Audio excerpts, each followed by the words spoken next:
Artists and athletes and scientists and inventors, they go into these concentrated states where they do the thing that makes them famous, the thing that moves the world, and they all talk about it in very similar ways. Continuous partial attention. You are context switching so often in your life that you never reach a state where you are actually fully inhabiting any one context. There is no prize for returning your emails. No company wins because all their Slack messages are read. They win because someone walked into the staff meeting and said, I was thinking yesterday, ... It's another way to sort of hack your brain. If you want to be great, there are people around you who will outwork you. You need to figure out how to get the most out of every minute of your brain. You're listening to the Startup Podcast. This is an educational episode. Hey, I'm Chris Saad. And I'm Yaniv Bernstein. And on today's show, we're going to discuss the topic of flow. COVID plunged many of us for the first time into the world of remote work. Zoom calls, pajamas, blurred backgrounds, blurred boundaries. But this new way of working has exacerbated a big problem when it comes to productivity and doing our best work, which is flow state. On this week's episode, we're going to talk about what is flow, why it matters, how to find it, and how it can supercharge your startup. Steven Puri spent 20 years leading remote teams and helping people with flow as EVP of DreamWorks and VP at 20th Century Fox, and then a 3-time tech co-founder. Along the way, he's learned what actually makes flow happen from some of the best, most creative minds in the world. He's been involved with some of the biggest movies you've ever heard of and some of the most amazing creators from Hollywood. He's going to tell us about that and how they achieve flow state as well. We're also going to talk a little bit about Star Trek throughout the episode because he was involved in the Star Trek 2009 reboot, and I'm a huge Star Trek nerd, so you'll hear us talk about that as well. So all of that and much, much more on this week's show right after the break. Today's episode of the Startup Podcast is brought to you by Cyber Matters. Cyber Matters helps startups and scale-ups get security compliance right the first time. Building a startup is hard enough, believe me. Founders do not have months to waste on paperwork, or even worse, dealing with the fallout of bad advice. The team at Cyber Matters run managed GRC programs, internal audits, and risk reviews, all designed to fit how tech companies actually work. From SOC 2 to ISO 27001, they cut through the noise, set up platforms like Drata, and keep you audit ready without slowing you down. Cyber Matters, practical security done properly. Visit cybermatters.io to get started. All right, Steven, let's start with something super, super simple. What the heck is flow state? And why should you care, right? And why should you care? I will tell you how I discovered it, and then I'll tell you what it was. I was on a flight from Austin, where I am, to San Francisco, and the next day I was going to meet with my team. And there was a feature I wanted to sort of hack together in Figma. I'm not a great Figma, but I get enough to illustrate something, right? Get on the flight. Alaska runs that nonstop route. Captain starts, hey, Wi-Fi's out, so sorry. We take off. I start working. We start descending 15 minutes later. I'm like, an engine fell off. Something bad happened. We're landing in DFW, and when we're on the ground, they will tell us what the bad thing that happened, right? I looked at the clock. 2 hours and 40 minutes had gone by. We were at SFO. And my designs were done. And I liked them. And I was like, what just happened? Because I was prepared for rush through hotel lobby, grab a sandwich, go to the hotel room, finish designs for morning meeting, right? And in reality, I would call up a buddy. I was like, I have a free night in SF. You want to have dinner? So what was that? It's interesting. A Hungarian-American psychologist, this guy Mihai Csikszentmihalyi, he had a thesis. He said, high performers in very different disciplines, artists and athletes and scientists and inventors, they go into these concentrated states where they do the thing that makes them famous, the thing that moves the world, and they all talk about it in very similar ways. He's like, what's up with that? So like Prometheus, he wanted to go up to Mount Olympus and say, give me some fire, I want to bring it down to the rest of us, right? When he was done with his research, he wrote a book called Flow, from whence we get the term flow state. And he said this great thing. He said, I chose this word because it was the most beautiful metaphor for what I found, which is we're all on the river paddling ourselves forward. But if you align your boat with the current, you go further, you go faster, it carries you.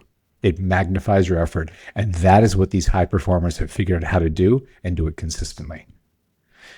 Now, since that time, a lot of people have written amazing research on different aspects of this. What are the conditions that help you get in? How you can accelerate it? But when Mihai said stands, which he said, here are the characteristics of a flow state.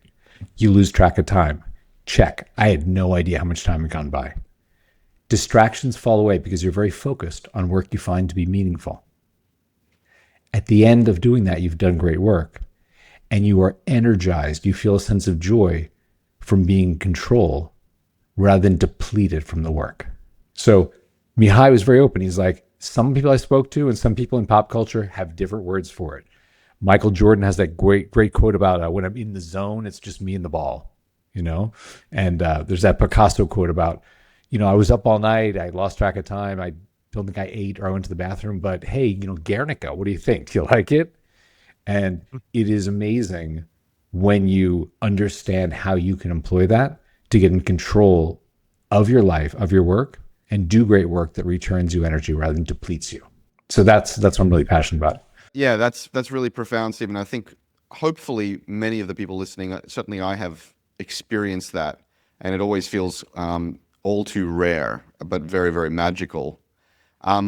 As you were talking, it reminded me of something else I've heard amazing creators, artists, musicians say, which is that, I don't write these songs or I don't make these things. They're sort of channeled through me. It kind of comes from the universe or comes from God or yes, the muses speak. The muse, right? And good Star Trek episode, by the way. And so you Trekker. You know, I used to experience this when I was programming, when I was writing code when I was very young. You know, minutes would turn to hours and hours would turn into not I mean, maybe not whole days, but this is many hours. Late bedtimes. Yes, and it's been a while since I've experienced it because my work is so interrupted, you know, in little 1 hour chunks. But recently I was vibe coding for the, you know, and playing with what I can create there, and I got lost in that again. And my wife was sort of like, where have you been? What are you doing? And I'm like, you haven't seen me like this. We've been together, you know, 7, 8, 9 years. You haven't really seen me in this sort of getting sucked into the flow state. And so it is this magical, wonderful thing. The question is it more than that? You know, does it matter to you and your business in a way that is measurable, material, impactful? And if so, what is that? What is that measurement? What is that impact that we might think about? There's a lot of conversation right now about 996, and you guys have probably covered an episode, maybe I haven't heard. There are many ways to get to the finish line, you know? And one of the things that I've appreciated, I think, you know, from how you introduced me, people are familiar that I've worked on very high profile movies with the kind of writers that crank out 2 or 3 studio movies a year, right? I've worked with engineers, designers that are operating at the top of their game. And there's a way in which you do that where you operate at the top of your game, you are burned out, and then you end up doing too many mushrooms or LSD trips and you're kind of like out there, right? And there's another way where it's sustainable. And I think that's a really important distinction because one of the joys of a flow state is you do really great work in a compact way that leaves you feeling like there's gas in the tank, as opposed to, I know I'm doing a great job because I'm sleeping under my desk 3 nights a week. Chris, you mentioned programming, and I'm a software engineer. I'm a programmer by background. And so when I think about something like flow, you know, there's this concept in computer science of context switching, right? This idea that when... It's more than just CS, yeah. Exactly, right. It's more than just CS, but like this concept is sort of quite formalized there, right? Because if the computer is doing one thing, and it has all of the most important information in its fastest memory and its cache and all of that, and it's executing one instruction after another, it is really efficient. As soon as it pauses that and says, oh, okay, now I need to do something completely different, you get massive inefficiencies, right? You get a huge switching cost. And not only do you have that initial cost of going from one context to another, in the new context, to reach peak efficiency takes quite a lot of time until all the right things are in memory and everything is just set for prime execution. And I've also heard this term, Steven, continuous partial attention, which I think is also speaks to the current era of scrolling on your phones and so on. This idea that you're context switching so often in your life that you never reach a state where you are actually fully inhabiting any one context. And without that, I think you cannot possibly work efficiently or be in a flow state. It is absolutely true. Let us hang a lantern on what you just said, because I speak so frequently about exactly that, which is there is a concept, especially with people medically diagnosed with ADHD, someone on this recording you're talking to, and you find with a lot of my founder friends too, that you have this belief that you can jump between different things and sort of like you're a multi-threaded processor and you're running all these things concurrently. And the research actually shows what you said, which I'm going to be explicit about, which is no, we monotask, and you can context switch, where it's almost like you were saying, you sort of have to take whatever's on the processor, store everything to RAM, reload the context of the other thing you're working on, run that for a while, store that to RAM, reload from RAM, and you go back and forth. And it's monotasking with a lot of wasted energy and wasted time, right? Cycles, if you will. So completely agree with you. And Cal Newport has written some fantastic stuff on this. I love Cal Newport. You also, something I want to pull forward from what you said was, in between these Zooms, I have an hour here, so I can't really get into a deep vibe coding flow, if you will, right? And this is a really important concept. So suppose, for example, there are some ambitious founders listening to this pod. Let's just imagine thousands of them out there. Hi, everybody. And they're thinking, how do I deploy my most precious resource in the most effective way possible? And that resource is your brain. If you are a founder, and yes, you're in the middle, I think, Yaniv, you were just fundraising recently, weren't you? I'm still fundraising. Folks, if you're angel investors and keen to come in on my round, DM me. Right, exactly. There's a term sheet posted on my Twitter. Applies to you too, Steven. Right. So if you are a founder, a startup founder in particular, yes, life is chaotic because you're fundraising, you're hiring, you're working on product, you're overseeing distribution, marketing, partnership deals, sponsorships, the whole thing, right? It's chaotic, very hard to get into flow. However, someone there, if you're the principal engineer of that 2-person startup, or if you were just the founder of a 15-person startup, someone there needs to be doing the deep work.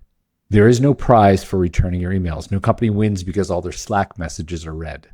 They win because someone walked into the staff meeting and said, I was thinking yesterday, ... And everyone goes, fuck, we should do that. That comes from deep work. And that's not in between Zooms, I have 17 minutes. Use that for returning the emails. But if you are dedicated, if you're the person doing that, you need to time block.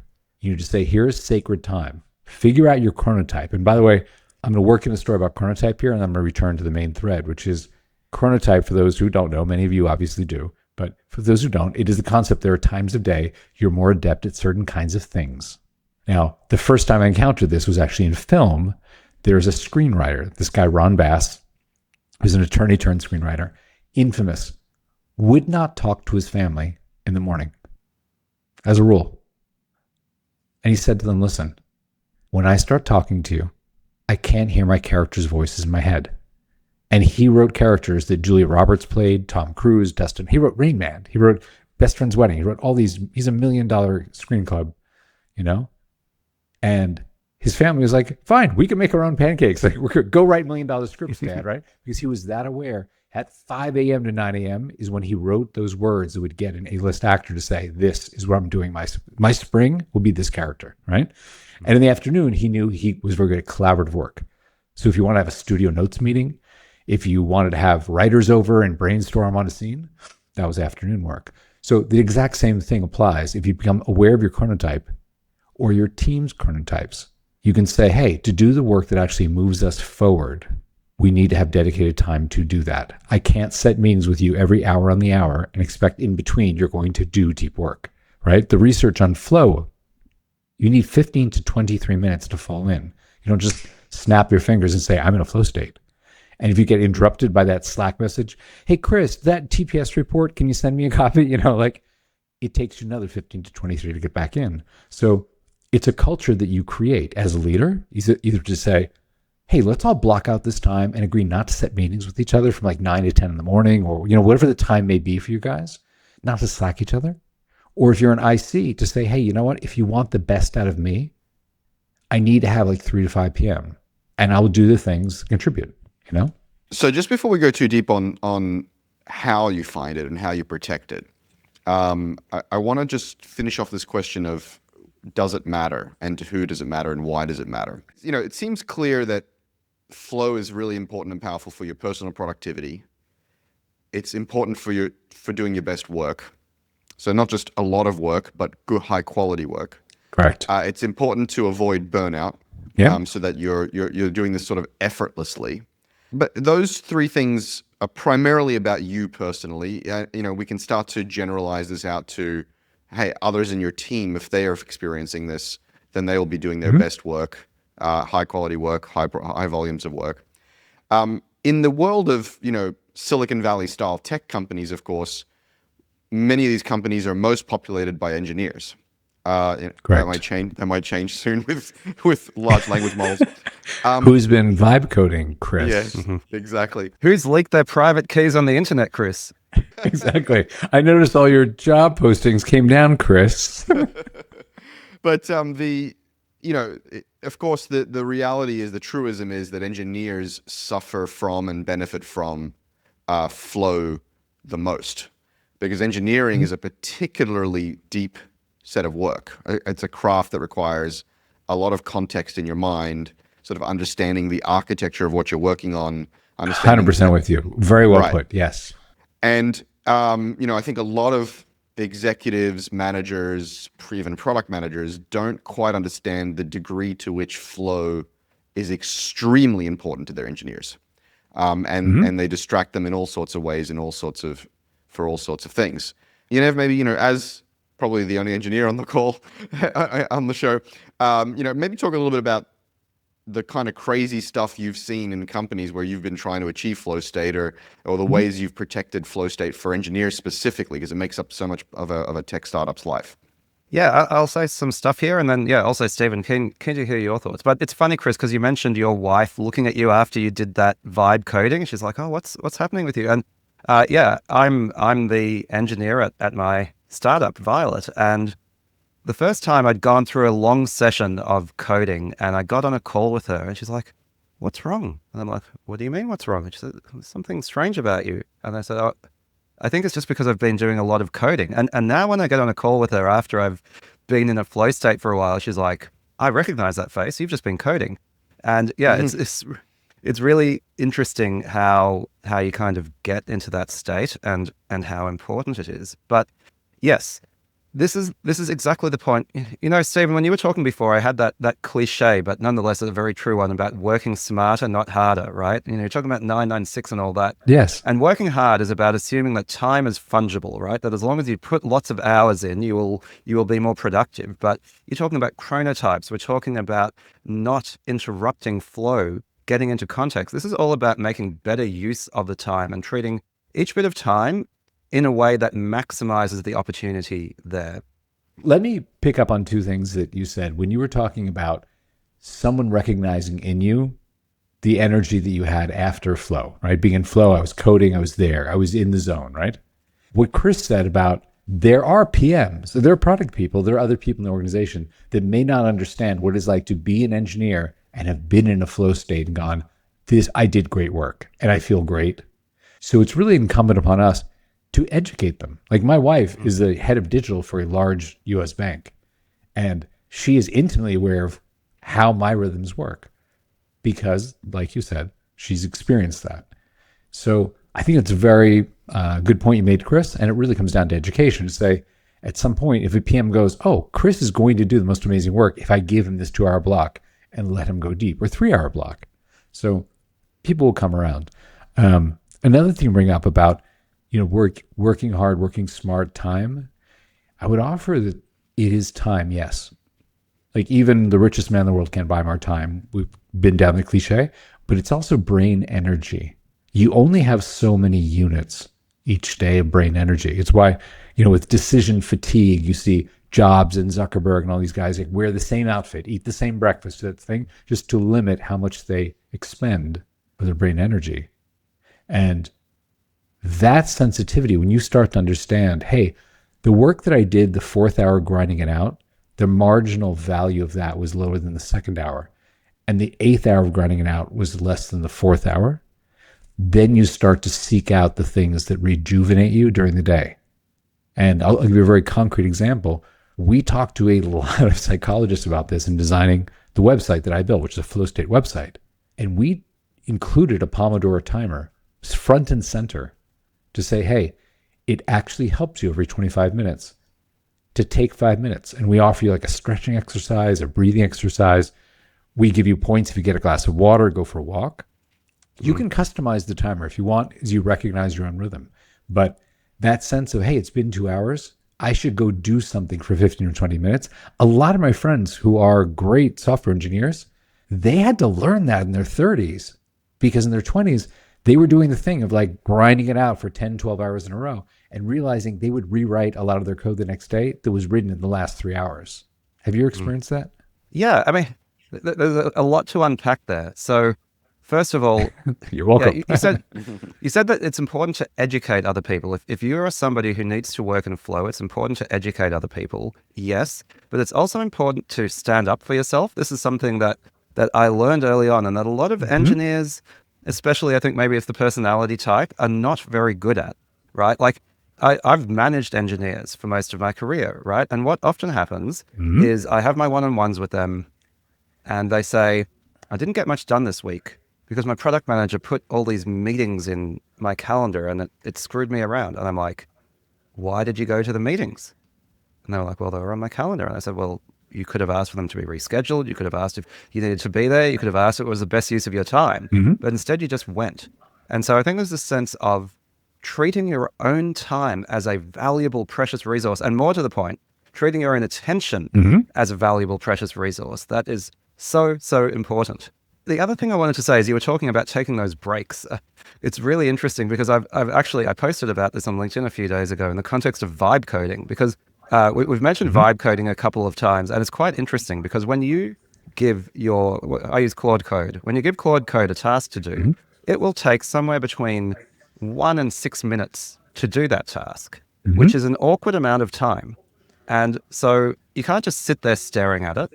But what I found really important is not to break my context. So if I go scroll social media, I've actually initiated a context switch, right? I'm now thinking about something else. Yes. So the trick is to do something that is not a new context so you can preserve context. And I said that I've been cleaning up my house. My house is a lot cleaner since I started vibe coding. Because I'll be like, I've got 5 minutes. I'm going to change the sheets on the bed. I'm going to wash a few dishes. And then I can go back and my context is still intact. So I think that's really important when you talk about taking breaks. It's what are you doing during that break is actually really important. If you would like your hamstrings to be more limber, do one of our stretching exercises at the desk. But do not scroll social media. Do not check your email. That's exactly correct. Right? I think it's very easy to think that you are taking a break when you're checking email. But what you're doing is you're just exploding your context, and it will take you a long time to recover from that so-called break. One of the superpowers that I believe I have is actually the ability to grind it out despite context switching, despite sort of a lack of flow state. So one of my superpowers is to be able to jump on these calls, every hour, and move into a kind of instant high performance while context switching, and to do that for a sustained period of time over a long period of time. But it's exhausting. It is absolutely, I am smashed by the end of it. And so it is sort of, I'm brute forcing into or past the need for flow state. It's very, very tiring. And sometimes I wonder like, hey, why am I so tired? I haven't worked that long, but I've been working very hard to overcome, I guess, my biology. And so this conversation is sort of reminding me that maybe I need to find a different way of working, or I need to go find the current, and maybe I'll be a lot less exhausted at the end of every day. Scaling fast? Congratulations. Do not let compliance trip you up. Cyber Matters makes GRC simple. Policies, audits, and risk management built for real companies, not tick box exercises. Go to cybermatters.io to learn more. That's cybermatters.io. Hey, before we get back into the show, a quick reminder. Please don't forget to subscribe, like, and turn on notifications, and spread the word about the podcast. It helps us grow the show, which in turn helps us help more founders like you. Thanks so much. Okay, with that, back to the show. Let's continue to enumerate all the ways that people can help find and protect their flow state. We've talked about educating others. Yes. Just so that they're more sensitive to it. Which goes up and down. It's educating your team or educating your boss, your engineering manager. Yeah. Yes, and educating yourself on what it is and why it Yeah. matters. Agreed. Yaniv, one of the things I think is the most important role and function of engineering leaders, from the CTO down to engineering managers, is to create that space for their engineers through ways of working and patterns of behavior and meeting free zones, but also to educate the engineers that they're allowed to say no and to empower them. We've talked about creating space for yourself, blocks on the calendar, and so on. I would add, I guess, in the bullet would be to listen to yourself, or how are you feeling at the end of the day? Are you burned out? When are you feeling most productive, and what gets you there and what gets you out of that? Steven, do you have any other sort of tips, tricks, observations for how people can find or protect their flow state? How long do you have, Chris? Exactly. Okay. 25 minutes. Okay, let's start with some fun ones, and then we'll get down into some deeper ones, okay? So on the fun side, here is a mental thing that I saw deployed in film that I now recognize some of my friends in tech do too, which is it's about the association your mind has with place, with physical space. I first saw this when I'd met Roland Emmerich and Dean Devlin, who were putting together Independence Day. And they had asked me to do the visual effects for this next movie. So I was running, a lot of digital computer generated effects stuff. They apparently had been writing their last couple movies at this villa in Puerto Vallarta, Mexico. And I asked Dean about this once. I was like, why is this, so important? He said, there's this room where the light comes in the morning. It's a beautiful white marble villa. It comes in over the pool, and in that room, we don't think about our agents. We don't think about casting. We don't think about studio notes or budgets. We just write the movie we want to see. So when they were going to write, Roland told his assistant, Joey, go rent the villa, right? She came back that day and said, it's rented. I mean, it was like an Airbnb, pre-Airbnb. She's like, someone has it this month. And Roland called John Deemer, his entertainment attorney. He's a fantastic attorney. He said, John, buy the villa. By Monday, Roland owned a $5 million villa in Puerto Vallarta. And they went down there. I have no idea where the current renters went, but they were not there on Monday. And 6 weeks later, the guys came back with the script that became the third highest grossing movie in film history. That got them into place. Amazing. This is where they went to write. They had written Stargate there and a bunch of other stuff, right? I was going to say, when is Stargate 2 coming out? Tell us, Steven. Oh my God, they're not together anymore. That's terrible. So, and they say success can break you up more than failure. Mm-hmm. After Independence Day, there was a lot of friction. It was a hard time. We'll know we've made it, Chris. We'll know we've made it when we break up. I thought we'd already broken up. We were just trying to keep the children happy. Well, that must be why the podcast is so successful. Chris was vibe coding his AI avatar. He's not actually here. Yeah, that's right. What I was going to say, that was later when I was an executive vice president at DreamWorks for Kurtzman Orci. And, they wrote Star Trek 11, Transformers 1 and 2, Eagle Eye, tons of stuff, right? Great guys. And they had a writing place that brought them to that mental, space. And we were on the Amblin, compound across, part of the Universal lot in Hollywood. Across Lancashire, there's a Universal Hilton. I'm just going to say it is not a glamorous property. It's where you go with your 3 kids the night before you go on the rides and you get the hell out, right? They would have their assistant rent a room there for 2 or 3 weeks at a time when they had to deliver, Transformers 2. And I thought about this because they're pulling down $2 million plus a script. Like they could go anywhere in the world to go write. But I realized for them, they had met back in high school and college era. And I think that room evoked dorm room. And it brought them back to we're these scrappy young writers who have to prove that we're going to be somebody.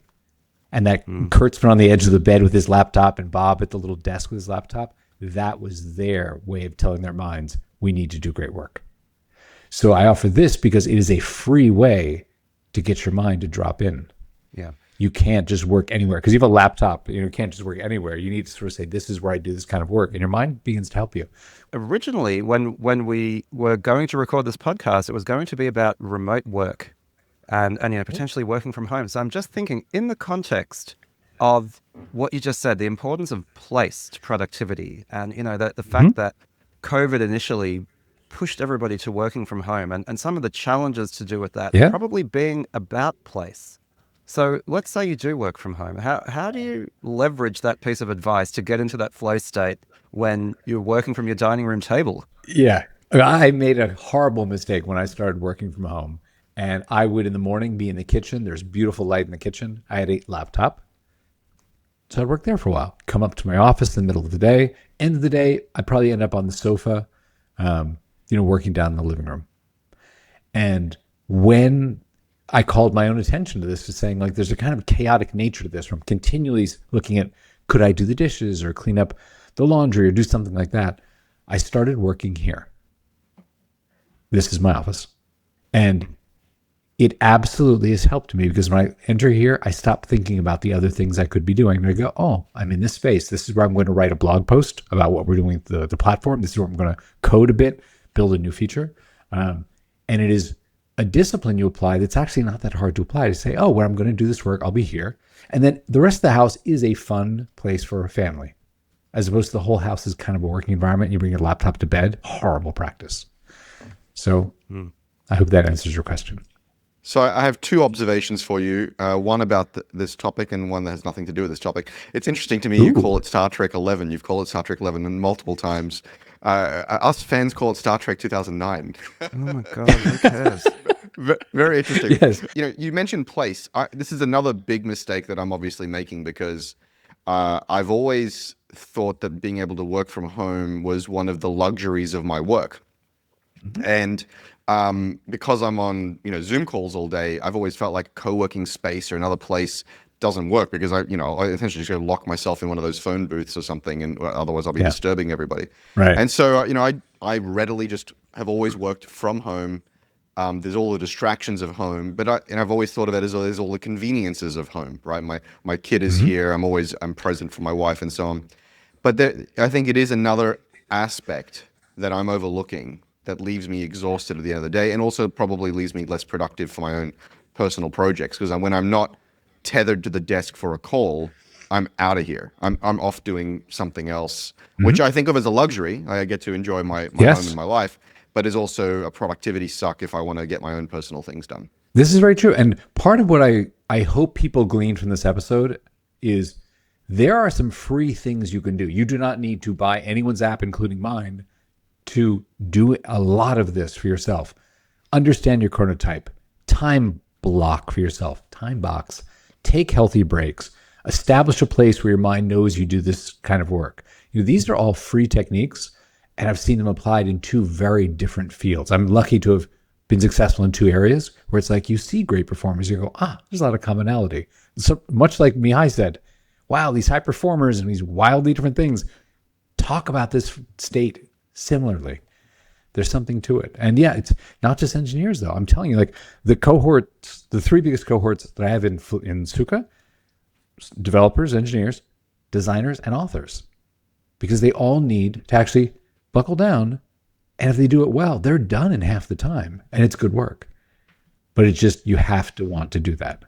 Stephen, we do have a lot of engineers listening to this podcast, but really we're a podcast for founders. And I think one of the questions probably in the back of people's minds, if they're a founder, and we kind of touched on it before, is you are juggling a lot of balls when you're a founder. You're not just able to spend 8 hours a day in flow state. You have got investors, you have got potentially employees, you have got all sorts of different things that you need to be doing just to keep the business running.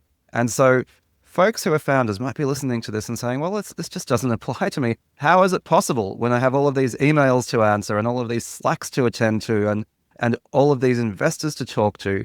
What does it mean to me to be in a flow state? Is it just hopeless?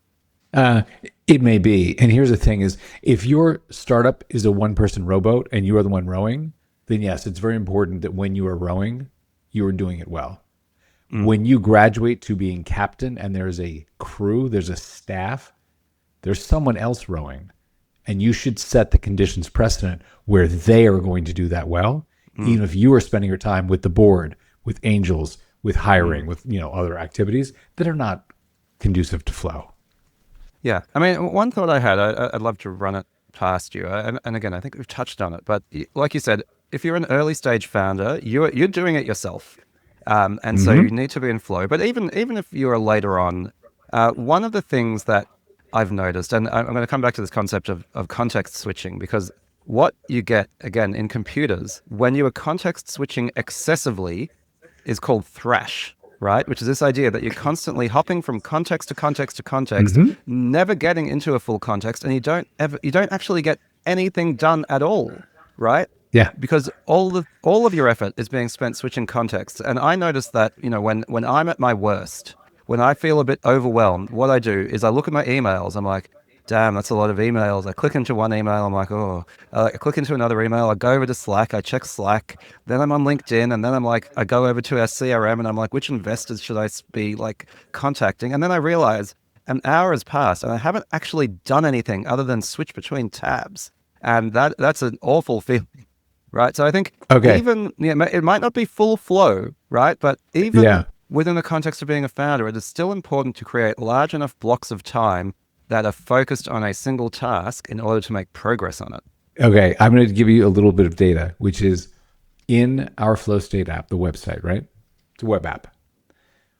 We used to show you your whole task list because there's this concept of the Zeigarnik effect, which is if you're holding things in memory, I have to remember to do these 7 things. That actually eats brain energy, right? It's better to get it out. So we allow you to capture all that, to brain dump, if you will, right? One of the problems we had is people would move around and work, like you said, on like, well, let me quickly, I can fix this bug while I'm also working on this feature. And then, I need to do my TPS report and that sort of thing, right? So we did this. It's going to sound stupid, and it worked. As soon as you hit play and the flow music starts and the Pomodoro timer starts and all that, we hide your whole task list except the top 3 things, whatever your top 3 priorities are. Can I tell you, since we did that, our members are 77% more probable to finish all 3 of those than before. Nothing else changed. Same tasks, same members, but it was simply we limited what they could see to work on. So, Steven, this actually really resonates with something that we speak about a lot on the podcast, which is prioritization, and something that founders need to be much more aggressive at than they are, right? Because you have so many things to do, right? Part of the thrash happens because you're like, oh, I've got 30 things that need to be done. Let me try to do all 30 of them. You spend all of your time thrashing, and instead of getting 30 things done, you get 0 things done, right? So instead of saying, well, out of these 30, which are the top 3, to your point, and let me make sure I get those 3 things done, you will have ended the day more productive because you have prioritized aggressively and you have focused your time on that stuff. But yeah, I think so much of it is about self-discipline, isn't it? About actually having that executive function at the start of the day or whenever it is to say, these are the things I'm going to be doing. And these are other important things. And they are important because everything's important. But I'm not going to do those things today. What you said, I think, was so well put. I don't feel a need to elaborate on that. So let me expand in a different area, which is with that concept of if you know your top 3 priorities, you're ahead of the game. And if you think you have more than 3, you're fooling yourself because you're going to context switch. The other part of that is to time box, because it is magical when you say, hey, squashing this bug should take me 30 minutes. And you put that in there and you see that little timer. It is weird the way you'll finish in 30. If you just start working on it, it will sprawl. So just as a matter of sort of getting to the bottom of these top 3 things, if you have more than 3 critical areas of work, you are not precise enough about your near-term and long-term goals. Yeah, you're not very well doing put. something embarrassingly narrow and specific. Yeah. And you're doing a lot of hedging and a lot of pancaking your goals. And it seems to me that a technique I use for prioritizing roadmaps is also applicable to prioritizing your life as a founder and your priorities in your business, which is, I often ask, what is the number one reason more people are not more successful with the product more often right now, right? So number one reason, more people are not more successful more often. So you can sort of map that to your startup or to your life, which is what is the number one reason the company is not growing or succeeding more right now? The number one. Again, if you address that, address that and only that for that Chris, hour, 100% agree with you. Right? Yeah. And again, if it feels like there's 17 of them or even more than one, you are not prioritizing well enough. You are trying to serve too many masters, too many use cases, too many opportunities. You are hedging, and you are not choosing something uncomfortably, embarrassingly narrow to focus on. Totally agreed. Okay, so we're going through all the ways that you can get into flow state. We've talked about educating yourself and others. We've talked about creating space, listening to your body and understanding where you get maximum productivity and feel least sort of drained. We've talked about place. Are there any other techniques, tactics that can help you get into flow state and keep you there? Absolutely. When you guys work, do you listen to anything? Yeah, I'm normally listening to music. Chris? I'm listening to the soft, dulcet sounds of myself talking on the phone all day. So unfortunately, I'm only driving myself crazy. Yeah. Okay, so let's talk about sound. Let's talk about the oral environment, because there's been a ton of research on this. It's one of the key components to helping you drop into flow. And most of the research points to there is a sweet spot for most people, which is about 60 to 90 beats per minute in certain key signatures, music that is ambient, non-vocal, so you're not singing along with Blackpink or whatever your jam is. And that is true for most. Now, we all have the friend who's like, no, I have to listen to show tunes or Tchaikovsky or 90s gangster rap or mumble, whatever it is, right? So we've got the outliers that prove the rule. What is interesting is when we set up Sukha, my community, of course, followed the research. And I happen to have a lot of friends who are film composers with time on their hands. Hey guys, here's what the research shows. Can you write like 1,000 hours of music sort of like this, right? And we grouped it into, like upbeat, down-tempo playlist, lo-fi playlist, stuff like that. So you can kind of choose your jam. I swear to God, my flow state music that I listen to sometimes in the shower or whatever is, without a word of a lie, is Star Trek 2009 soundtrack. Oh, enough with the Star Trek. Chris, if we'd known each other then, I would have invited you to set. I'm sorry I didn't know you that. It is an incredible soundtrack, really, genuinely. I like a lot of stuff. Like I like classic, Berman era Star Trek, but that soundtrack is absolutely amazing. Okay, so I know that you were a Trekker, and I will let me indulge you for one moment about something you may find interesting, which is we had a lot of resistance between Alex, Bob, JJ in doing the Star Trek thing because there were so many Trekkers, and the deep ones want to be called Trekkers, not Trekkies, right? I hear that, yeah. There were so many Trekkers that were proud of the fact that Star Trek 10 had made $44 million domestically because they felt that proved it was a movie for them, by them. It was not a broad audience sellout movie. It was like if you didn't get the red shirt joke and you didn't get this, you just didn't understand it, right? So how do you take that passionate audience but then justify $150, $200 million production budget? Because you can't do that with a $44 million box office domestically, right? So there's a lot of fear around that. This is something that JJ said that really turned a lot of our minds. He said, I want to do this because it is one of these sci-fi works that stands out that has an optimistic view of the future. It is not the aliens are here eating us. It's not the thing where the computers take over and Skynet gets us. It is, we may find a way to survive with our human values. And if you notice, that infuses the cinematography.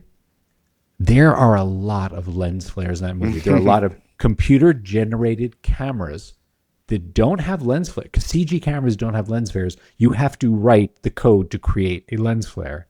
Right. Because he wanted it to feel like the world, the universe was bright. It infused the soundtrack. It infused the casting. It was a very important realization that he made. And I'm glad that you feel that when you listen to the soundtrack, because it is different than listening to The Terminator or 2001 or a lot of these others where you go, No, it's very uplifting and very hopeful and very and just brilliantly constructed, and Michael Giacchino is an amazing guy. Amazing. And shall we come back to our sheep, as they say in French? We should, yes. Okay.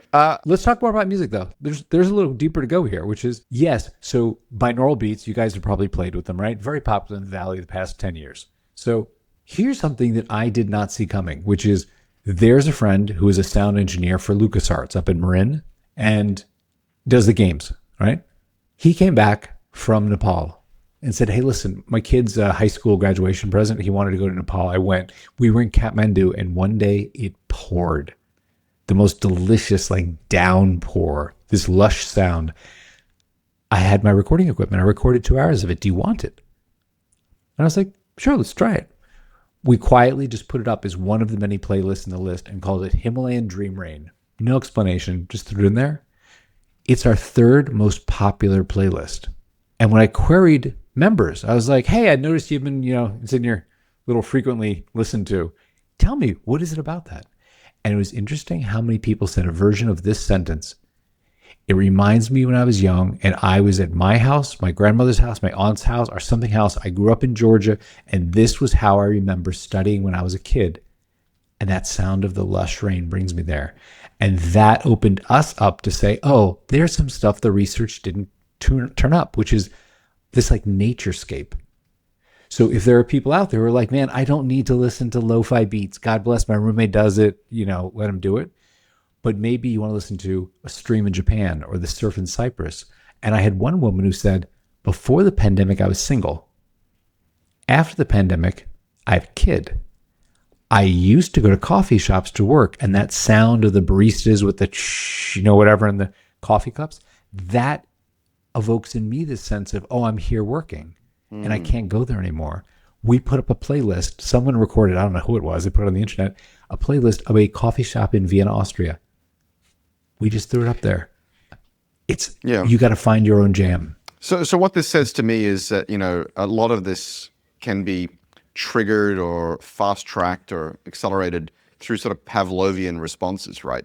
Completely. Sounds, even potentially smells, sights, times of day. And and this is, it's another way to sort of hack your brain, it's the version of biohacking, exactly. Yeah. Let me go somewhere slightly controversial, Stephen. And we've talked about work smarter, not harder. We've alluded to 996, which for those who don't know is the idea that you should be working from 9 a.m. to 9 p.m. 6 days a week, so a 72-hour week. Do you think, in order to be a truly great founder, that you need to work long hours? So in other words, can you work smarter, not harder? Or do you need to work smarter and harder? Is it a question of you need to do 996 and you need to make good use of that time? What are your thoughts on that? I would love to say that there is an easy path to greatness. I do not see one. I've not seen one in my past. If you want to be great, there are people around you who will outwork you, but you need to figure out how to get the most out of every minute of your brain. Yeah, I would summarize it as you need to out-execute the competition. And out-execute looks different for each person. So some people have luck, some people have family connections, some people have money, some people have talent, some people have hard work, and some people need to combine those things in unique combinations. I'll add some people have insight, judgment, taste, right? So you have to combine those things in a unique combination at a unique problem, problem founder fit at the right time, at the right place, with the right people. Yes. It is literally like lightning striking. And anyone who tells you they have a recipe is lying to you. But what you can do is you can maximize the number of ingredients by being aware of the ingredients and being intentional about the recipe. And that all that does is increase probability, so it can't guarantee you success. It is probability. Like you said, you can't discount the amount of luck. Like if you think about the macroeconomic tailwinds that propelled like Uber and Airbnb forward, both those ideas had been tried a couple of years earlier, but they just happened to be the ones trying them when we had a recession. And then suddenly the idea of driving someone in the backseat of your car or having someone sleep on your sofa was more plausible than 5 years earlier. Yeah, but also Travis was a force of nature who could literally not be stopped.